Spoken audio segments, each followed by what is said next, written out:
What's it about? Now, the answer, from my perspective, appears a few months before this buildup. In March of 2025, Russia signed a military cooperation agreement with Cuba that had just been ratified by the State Duma. Now, this treaty provides a framework for future military cooperation. That means joint training, arms supplies, and potential revival of Russian military facilities on the island of Cuba, including signal and intelligence sites. Now, Russian analysts describe this move as symmetrical retaliation for the long-range weapons the U.S. sent to Ukraine. They noted that the agreement could, in principle, allow deployment of any offensive system that both the Cuban and the Russian governments approved. That was in March, and then came June.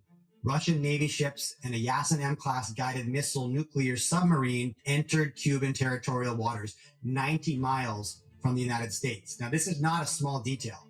Cuba sits at the mouth of the Gulf of Mexico like a cork in a bottle.